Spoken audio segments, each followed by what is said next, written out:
حضرت حلیمہ فرماتی ہیں جب آپ کی عمر 2 سال ہو گئی تو میں معاہدے کے مطابق آپ کو لے کر واپس مکہ پہنچی اور دل نہ چاہ رہا تھا کہ حضور کو واپس لے کر آؤں، لہٰذا اسی پریشانی کے پیش نظر میں نے ان کی والدہ حضرت آمنہ سے بہت اصرار اور ضد کی کہ آپ مزید 1 سال کے لیے اس بچے کو دوبارہ میرے ساتھ بھیج دیجیے کہ مجھے یہاں اس پر مکہ کی بیماریوں کے پڑنے کا اندیشہ ہے۔ آخرکار حضرت آمنہ نے تسلیم کر لیا اور میں نے حضور کو لے کر واپس آ گئی۔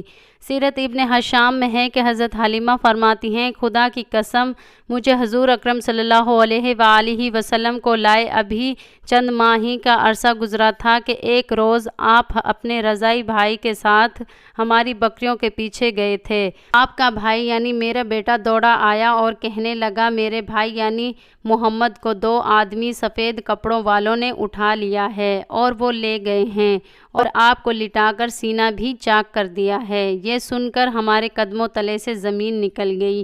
حلیمہ کہتی ہیں میں اور میرے خاوند دونوں دوڑتے ہوئے وہاں پہنچے، دیکھتے کیا ہیں کہ آپ تو بالکل صحیح سلامت کھڑے ہیں، صرف چہرے پر خوف کے اثرات ہیں۔ ہم دونوں نے آپ کو فوراً اٹھا کر اپنے سینے سے لگا لیا اور پوچھا اے لخت جگر تمہیں کیا ہو گیا تھا؟ آپ نے فرمایا 2 سفید پوشاک والوں نے آ کر مجھے لٹایا اور میرا سینہ چاک کر دیا اور پھر کچھ تلاش کرنے لگے، پتہ نہیں وہ کیا ڈھونڈ رہے تھے۔ حلیمہ کہتی ہیں پھر تو میں اور میرا شوہر مستقل آپ کے ساتھ ساتھ رہنے لگے کہ کوئی ناگہانی مصیبت اس لخت جگر پر نہ ٹوٹ پڑے۔ پھر میرے شوہر نے مجھے کہا اے حلیمہ اس بچے کو اس کے گھر پہنچا دینا مناسب ہے کیونکہ اس کے یہاں رہنے سے ہم کو اندیشہ ہے کہ کوئی آفت نہ اس کو پہنچ جائے جس کی جواب دہ ہمیں کرنا ہوگی۔ حلیمہ فرماتی ہیں پھر میں فوراً آپ کی والدہ کی خدمت میں حاضر ہوئی۔ انہوں نے پوچھا اے حلیمہ تم کیسے آئیں جبکہ تم اس کو رکھنے پر بہت باضد اور حریص تھیں؟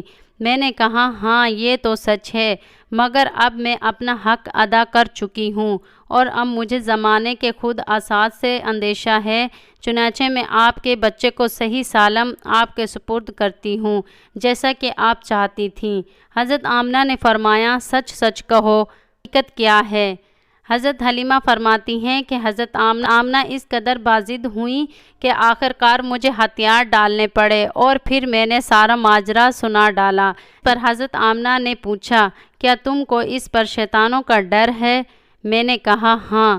فرمایا یہ تمہارا خوف بے اعتبار اور لا حاصل ہے، اس پر شیطان کا کچھ اختیار نہیں چل سکتا، یہ میرا فرزند شان والا ہے، لہٰذا اے حلیمہ تم اس کو یہاں چھوڑ دو اور باخوشی واپس چلی جاؤ۔